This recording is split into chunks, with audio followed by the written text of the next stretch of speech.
Hello and welcome to CGTN's special program, China-Pacific Countries, New Opportunities. I'm Li Dongning in Beijing. Well, the third plenary session of the 20th Central Committee of the Communist Party of China closed on Thursday with a communique outlining the broad direction for China's economic development. And this key meeting has attracted the attention of economists and experts around the globe. A series of key words, including high-quality development and deepening reform comprehensively, are being widely discussed abroad. And today, we'll focus on opinions from the Pacific countries. We have four guests to talk about the significance of the meeting, examine how China's reform and opening up brings opportunities to the Pacific region, and explore the potential for future cooperation. And joining me in the studio is Mr. Li Yong, Senior Fellow at the China Association of International Trade. And online, we have Mr. David Mahon, Executive Chairman of Mahon China Investment Management, Dr. Joseph Veremu, Economist and Senior Consultant for Fiji National University, and Dr. Michael Hongliang Yang, Secretary General of the South Pacific Islands Institute of Asian Studies. And Dr. Yang is also a senior researcher from the Pacific Islands Research Center of Liaocheng University in China's Shandong province. Well, it's a pleasure to have you all today. First of all, the communique from the third plenary session describes opening up as a defining feature of China's modernization. So I would like to know your interpretation of this concept. I'll start with you, Mr. Li. How do you perceive this concept of institutional opening up? Well, I think institutional opening up is very important, especially after over 4 decades of opening up. And, there are a lot of things, that have been done, and there are remaining areas that we need to open up. Generally, there are 4 areas, rules, regulations, management, standards. But if we put it into the context of the future development and future reform efforts, I think a lot of measures a lot of reforms will be done, to include many other things. For the measures that you're talking about, because implementation, putting the concept into action, is very important. Exactly. What measures do you see Chinese government is going to take to expand institutional reform and opening up? Yes, just to pick from the communique, for example, the reform in the foreign trade system. Because I mentioned this with particular implication, with regard to our discussion. The reform of the investment system, and the reform with regard to inward FDI and ODI, outward investment. Those are, I think those efforts will make sure that these rules, regulations, management standards are I think, in line with the internationally accepted standards. And to make sure that those reform measures are going to work, China will also take measures to reform domestically in terms of having a unified national market. That, I think, relates to the removal of obstacles, barriers, that exist locally, that prevents, the free flow of goods and services, among different localities.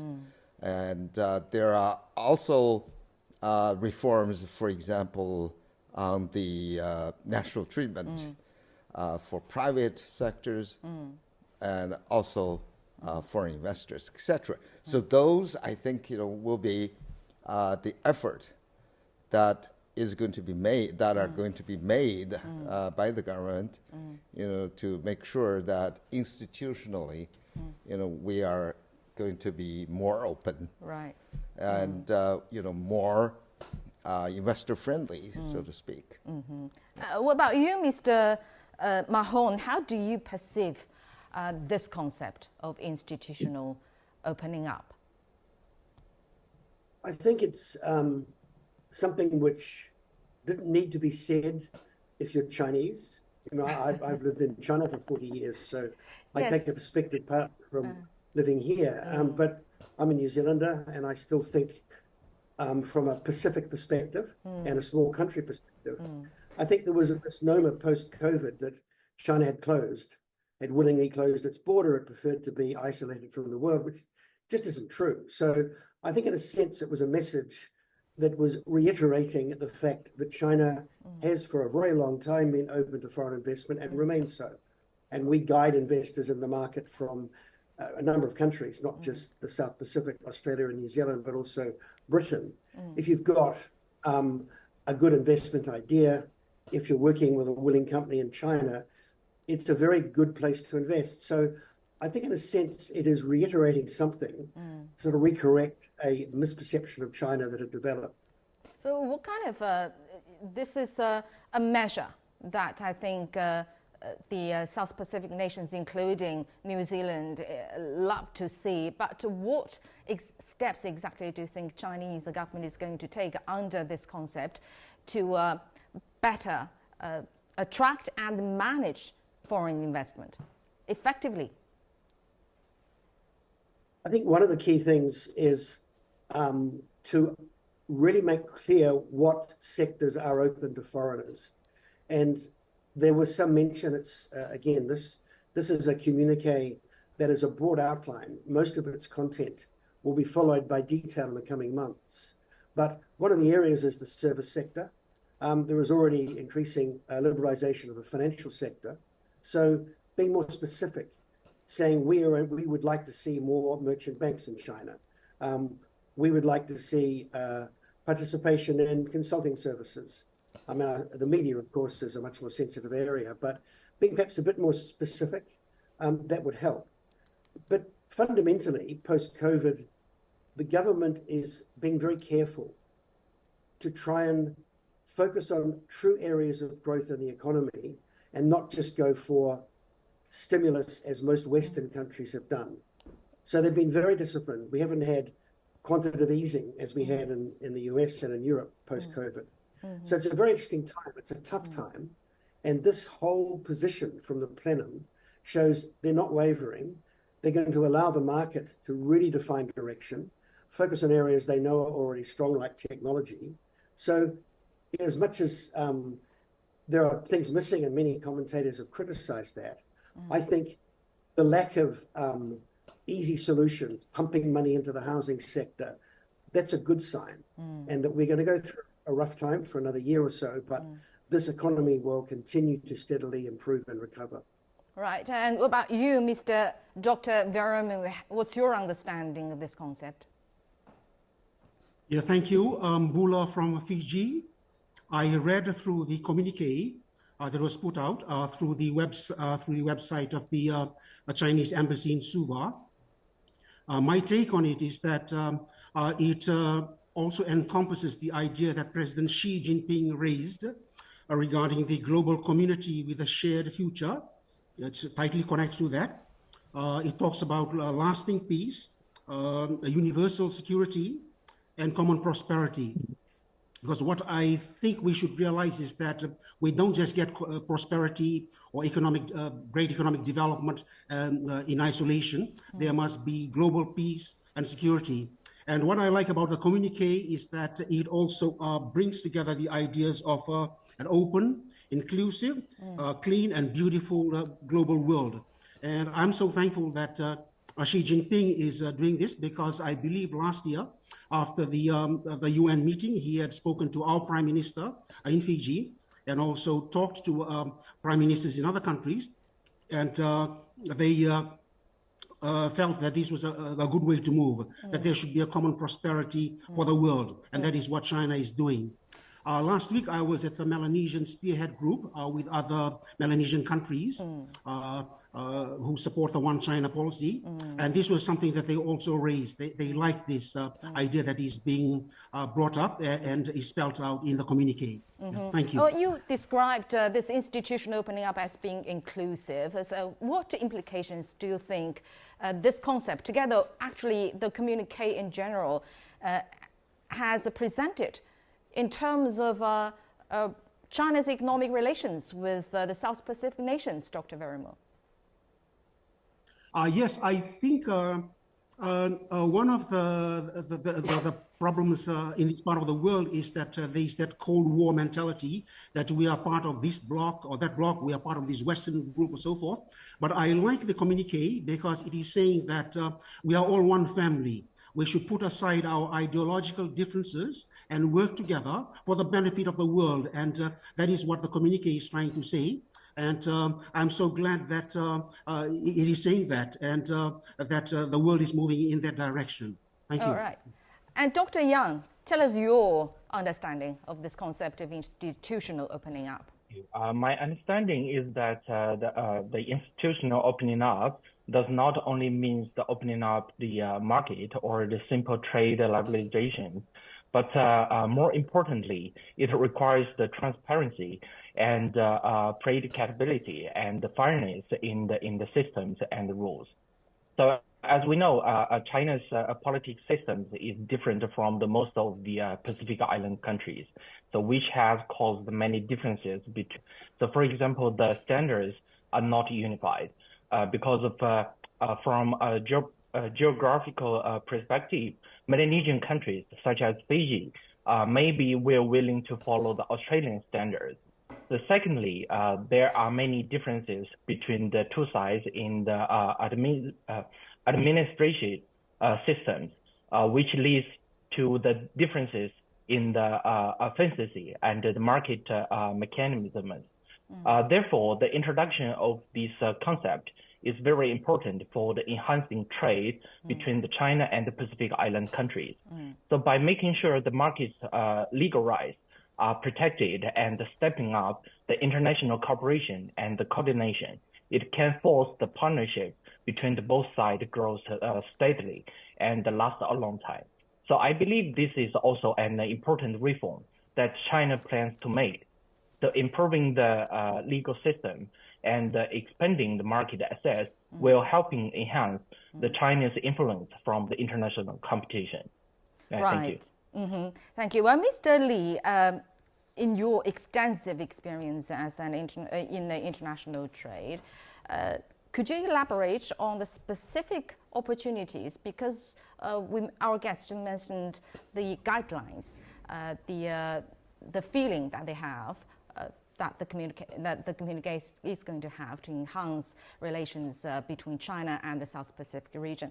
But in specific, what opportunities are we talking about here that China's opening up and reform could bring to bilateral relations?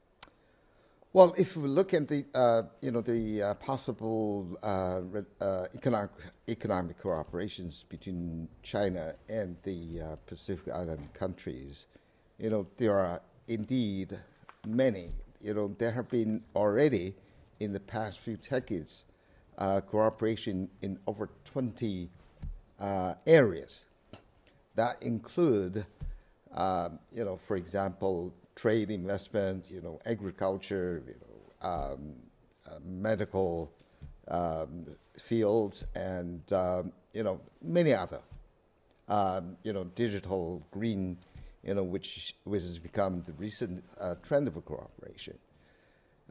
With this communique, I think there's one key word in this communique, that is the high-quality development of the Belt Road Initiative.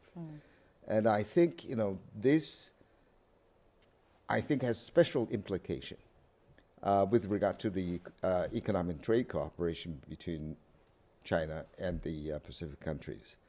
And more specifically, I think, there will be strengthened cooperation.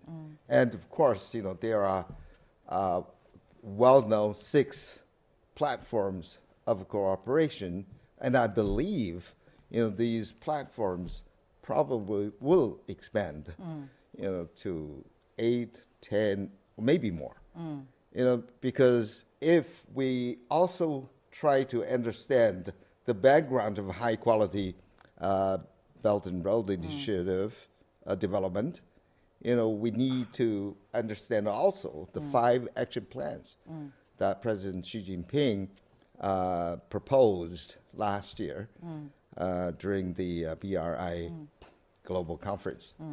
And, those 5 action plans will definitely, I think, include the cooperation initiatives with the Pacific Island countries. Right. Yeah. Mr. Mahon, as an investment manager, how have China's economic reform impacted the South Pacific region's investment landscape? It would be better if you could provide some insights into the key sectors that have benefited and have the potential for future investment growth. All my fellow panelists are more expert in detail, but I am aware of a number of investments that have been made in Pacific Islands in respect of infrastructure. One is the Cook Islands. There was a large infrastructure project for improving water supply, and that was essentially part of a Belt and Road Initiative. So I think there has been an increase of investment in the Pacific really over the last 20 years out of China. And oddly enough, it had been a region almost ignored by the United States. And New Zealand and Australia's investment was very conditional. They would be making quite specific requirements as investment came in stages that certain social and political adjustments were made in some of the island nations, which is totally inappropriate. It's using investment as a form of coercing political change. The difference with China's investment is that it doesn't come with those conditions. I think for an expansion, the one thing I treasure and remember is, as a tourist destination, there is nowhere more beautiful in an ocean world than the Pacific, the South Pacific. It's unparalleled. And when you're brought up there, everywhere else seems pretty second-rate, even the Mediterranean. So I would say that potential for high-end tourism, for people with the means to stay in good resorts and to spend, generously when they're staying in places, particularly like Fiji. That's still very much an untapped aspect of how China could participate. But this is a competition. We're all now embroiled in the competition between America and China. And the Pacific is one of the main forums for this, which puts huge pressure on all the countries concerned. I think China's approach, though, is correct. It's focusing on economics, on development, on investment. It's staying away from the sort of regional imperial rhetoric that we're getting out of Canberra and Washington. So I think the path is good, and I think that as a result of this competition, the Pacific Islands have actually benefited. So good side to such a thing as geopolitical tension sometimes. Right. I will definitely go to the South Pacific regions, especially Fiji. So Dr. Yang, with your dual roles in academic research and regional studies, as Mr. Mahon just mentioned, that the South Pacific region have been and are going to be benefited from China's economic reform and opening up. But how has China's economic reforms on the social impact the social and economic life or development of the South Pacific region? On the one hand, China's reform and opening up has opened one of the world's largest market to the Pacific Island countries, so allowing us to export our agriculture products, seafood, or the forestry products to China, so expanding our national incomes. So for Fiji and for Vanuatu, where the tourism is a pillar industry, the arrivals of the Chinese tourists has also enabled the development of the tourism in the island countries. So on the other hand, China has expanded its investment in the island countries, so promoted the infrastructure, construction, and the direct investment, and created a large numbers of the jobs for the island countries. Do you see, Doctor? Do you see those the main areas that you mentioned as sustainable or have long-term benefits as the result of collaborating with China? Yes, exactly. I mean, for this type of the, for example, like the infrastructure construction, actually is one of the basic demands for the livelihood of the Pacific Island countries' people. So it will be keep the longer benefit for the entire of the countries. All right. Yeah, but I think yeah, sorry. Mr. Li, despite the geographical distance, actually China and South Pacific countries have developed very strong trade relations. So in your view, what's the significance of these trade achievements? Well, I think, you know, if we look at the history, you know, the geographical difference is not really something that matters. You know, we are living in a kind of increasingly connected world, and particularly, you know, with the developing, increased economic trade interactions between China and the Pacific Island countries, you know, we can see significant development in terms of trade. You know, it has increased over 30 folds. You know, by the end of 2021, you know, the total volume of trade was about 5.2 billion US dollars, and I think by now it could possibly reach 6 billion. And the total investment by end of 2021 was like 2.7 billion US dollars, and by now my best guess would be something like 3 billion US dollars. So it's a big number. Right, indeed. You know, particularly those countries, you know, each of them have a relatively small population, but they have, you know, big, you know, demand in terms of developing their infrastructure, you know, to develop, for example, their ability to sustain the development. And there are also, you know, challenges of the, for example, new technologies that they need to develop. And there are also challenges of the climate change. So it's a quite comprehensive collaboration. Exactly, very comprehensive. Then how will this kind of collaboration, and especially the benefits from the both sides, will contribute to global trade, global economy? Yes, you know, I think, you know, every country, development of every country is going to have a global impact because, you know, that I think will contribute to the sum of global prosperity. And just take one example, for example. One example, in Solomon Islands, you know, China helped the country to build the broadband network, you know, and that, I think, you know, is one of the most important cooperation in the digital area. And you know, we also provided not just the infrastructure, but also training, and provided jobs up to 3,000, you know, for this country. So this is an example of the cooperation benefiting, you know, those island countries and providing them, you know, with the capacity to be connected with the rest of the world. And, you know, that will contribute to the self-sustaining, you know, capability of development for those countries. So that's the reason why, you know, China wanted to be an active contributor, you know, to the development of the island countries in infrastructure areas, you know, in, you know, building the capability to fight against the climate change, you know, to build their capacity to digitalize, you know, their economy and their society. Right, Dr. Veramu, do you agree with what Mr. Li said, that both the South Pacific nations and China actually have benefited from collaboration? Because we know that benefits has to be mutual. In that way, only in that way can the benefits be sustainable. So do you think that both sides have been benefited enough from China and the Pacific nations maintaining and strengthening bilateral ties? Most certainly, yes, that it has been beneficial, especially under the Belt and Road Initiative.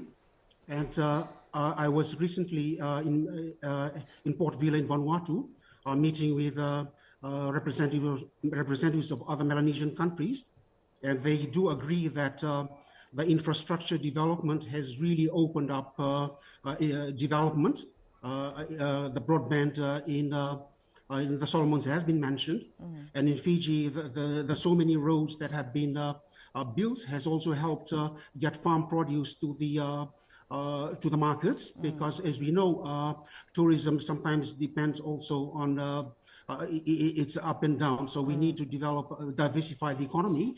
So that's an important aspect. And I believe that the infrastructure development, especially in the Pacific, has been extremely useful in developing economic development. And we do hear that there is tensions globally because of say, US and other countries. But one student asked me, if China did not show interest in the Pacific, would these other countries, America and so forth, have come over and developed us also? The fact that they're showing this interest and developing us is very important. And I think from talking to other Melanesian countries, the people, they do say that what they like about the Chinese people who come is that there is that sense of equality of being on the same page and working together. There is no boss and servant sort of thing. So right. Certainly under Belt and Road Initiative, there's been a lot of development, and we are very appreciative of it. Thank you. Yeah, and the very key point of a Belt and Road Initiative is everyone is being equal in that framework. So, Mr. Mahon, you've been in China for a very long time. So, from your perspective, how do you see the importance of connection of both sides? I see them as an inevitable and natural result of the emergence or re-emergence of both regions. You know, there are things which I also find fascinating, and that is that if you look at the culture of Samoa and the DNA of Samoans in the last 10 years, it's been clear that they originally came from Taiwan and the Fujian coast, which is an extraordinary link in history, at least in archaeology, or anthropology, sorry. So I think in many ways, as time goes on, we're going to find deeper links between China and the Pacific historically. I think also the Pacific is a place that has been ignored. I think it was exploited, then it was basically ignored. It was patronized. I can remember my childhood and the thinking about the Pacific beyond New Zealand. You know, God knows we're small enough ourselves, but we condescended to the idea of the Pacific Islands. And I think this has changed a lot in recent years. And China's interaction, and I love the concept that people are treated equally. I'm glad to hear that the attitude of people involved in the Belt and Road Initiative is one of respect of the cultures that they go into. So this is a very important relationship for stability going forward too. China is economically strong and getting stronger. The American empire is receding, and that is going to mean less Pacific influence, less capacity. And if China can continue in the tone that it is currently taking, which is development without a heavy political aspect, I think there'll be built some very good friendships and then some long-term connections. So the Pacific Islands can continue to evolve and to emerge. Right. I think the tourism thing is crucial. The more tourists visit, you should go because you understand the culture, you know, people. Yeah, I would definitely go for the second time. I say that, yes. Well, indeed, the relation has to come down to the specific cooperation project. So, Dr. Yang, As someone who grew up in Fiji as the second-generation Chinese immigrants, what cooperation projects have you observed in country of Fiji, and how have they impacted the local economy and people's daily lives? In fact, the most cooperative project which I have seen are infrastructure construction project. For example, like the stadiums and the bridges built with the Chinese government assistance still play an important role in our daily life. The children play the basketballs and badmintons in the Super Vodafone Arena, and our annual important business event showcase also is holding here. So Stinson Bridge and the Botswana Bridge are now also important traffic routes that we often drive to pass. Well, also China's Juncao project is also a cooperative project that I pay more attention to. So once I went to Wadia village in the River province with another scholar from Australia named Sasha. So this village is a coastal village that has been greatly affected by the climate change. But in the village, I saw a very small mushroom plantation. The planting areas is only about 3 to 5 square meters. So, but the old people in the village told us that this project can provide their families with a good harvest of the mushrooms for them to eat. So this had really improved the lives of the villagers. And I want to tell a little story. That is, when I was a kid, the retail shops or mini marts from the school or the communities would sell cans of the plum lollies imported from Hong Kong and also the mainland of China. So the plums are some are red and some are black colored.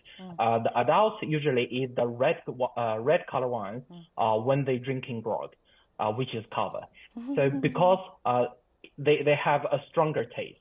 And all of them had a red tongue after they eat the lollies. From today's perspective, the plums may not be so organic or even is not that healthy, but this snacks has become one part of the childhood of the Fijian children. Trade with China has long had a taste of this era, memories for the old days. Right, so it will go along with that generation, people of that generation for whole life. It's a very interesting example. Well, Mr. Li, since you mentioned Belt and Road Initiative, which is, you think that is a very key part of the communique. The Belt and Road Initiative between China and Pacific island countries began in 2018 with the signing of MOU between China and Papua New Guinea. So what significant progress in that regard, in terms of a Belt and Road Initiative in South Pacific nations, that you have observed since then? Well, I think, there are a lot of, my colleagues, mentioned a lot of the examples of the projects being done. The Juncao project is one. There's a demonstration center, that created jobs. There are also diversified application of the Juncao in addition to the mushroom plantation. Right. There are infrastructures like roads, ports, electricity networks, and so on. And there are, other areas of cooperation. We mentioned about, for example, the digital cooperation. There are examples already, and I believe digital cooperation is going to be the one that will constitute part of the high-quality Belt and Road Initiative development. And that, I think, is crucial. There will be also one area that is called, green development. There are several projects in the Pacific Islands to, being done by Chinese enterprises. For example, helping those countries to treat the waste to, that I think is very, very crucial for island countries of their size. And has changed probably in those projects that you mentioned, probably changed the way of their economic mode, even development mode, and even the way of life. And also will mitigate their concerns about the rising sea level and the climate impact, on the survival of the islands countries. Right. And Dr. Verimu, what do you think about the benefits or the impact, let's say, of the Belt and Road Initiative to South Pacific nations? As a Fijian, what have you felt about the launch of the Belt and Road Initiative in that region? Yes, there's been a lot of benefits, and I think the Jinsao has been mentioned. And one of the good things about this developments is that it is empowering rural communities who live in poverty, getting them out of poverty through mushroom planting and rice farming, which is something we import a lot. So that is helping there a lot. Sorry, I also thought I might mention here that Dr. Yang has been doing great work in Fiji and is quite popular as a soccer player amongst our young people. So it's great to see him here in this video, in this the session. So there's been a lot of Do you have the memory of the lollipops? Yes, I still remember that when I was young. Yeah, okay. That was big. Yeah. So I just want to say that there's been a lot of development. In Fiji on that. Right, and what about China's Belt and Road Initiative aligning with the 2050 initiative for the Blue Pacific continent? What potential benefits will this alignment bring to South Pacific region?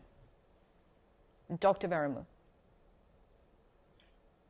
I think if we look at the communique that was put out, it sort of brings together all the different aspects of the community with a shared future, the Belt and Road, and also the notion of development with Chinese characteristics. I think when it brings together, it sort of integrates that into trying to see a world, because although the Pacific is small and isolated, we are all integrated. I think that's what the communique is trying to say. We are all integrated in the world, and there should be lasting peace and working together and the common prosperity. And I think that is basically what the communique is trying to say. And as for us, we are all for it. We think it's a fantastic idea. But I think the communique is not trying to say that we go against America or so forth. It's just saying that we work together with everybody in peace and prosperity to get things done, to make the world a better place to live in. Right. Okay. Mr. Mahon, you are deeply involved in this region. How do you personally assess the current status of trade ties between China, New Zealand, and Australia? The trade ties between Australia and China have been improved hugely following the change of government. And when the Labour Party was voted in, it was China who reached out with the olive branch. And of course, there was a response. Although if you talk to Australians, often they'll say it was they that were the ones that initiated this. But it's in both countries' interests to trade. There are many things that Australia prefers to buy from, China prefers to buy from Australia. So market access has opened up again, and it's been tremendous for the mineral sector. It's helped, of course, the wine, the beef. I'm very involved in the horticultural sector. So all this is good, but it's fragile because hanging over it is the AUKUS partnership. And unfortunately, and to everyone's shock and surprise in New Zealand, our Prime Minister last week announced that New Zealand was going to draw closer to the US.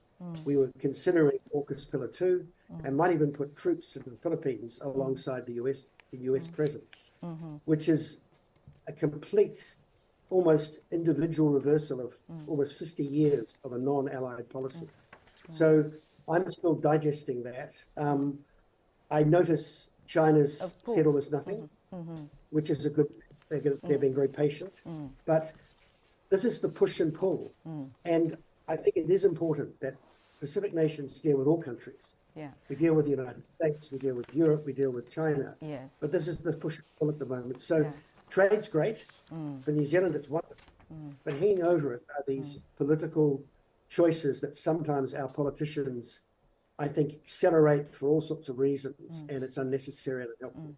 Well, of course, we've already have a very good start, and based on that, there is still room for further enhancement in terms of relations between China and South Pacific region, of course. So now let's talk about the future. Before we go, one sentence for each gentleman. I'll start with Mr. Lee. What's your expectation of bilateral ties? I continue to trust, continued cooperation and creating possibilities, and partnership in every aspect of the economic development, and promote prosperity and peace in the world. Dr. In Veremu. the region and in the world as well. Of course. Dr. Veremu. Yeah, I agree with President Xi Jinping that there will be an open, inclusive, clean, and beautiful world, and China will lead it. Yeah, thank you. Mr. Mahon. For China, a consistency and an increase and a more integrated relationship with the Pacific is going to be good for both parties. And let's hear more about it. Let the government talk more about what it is doing. Consistency is indeed very important. Dr. Yang.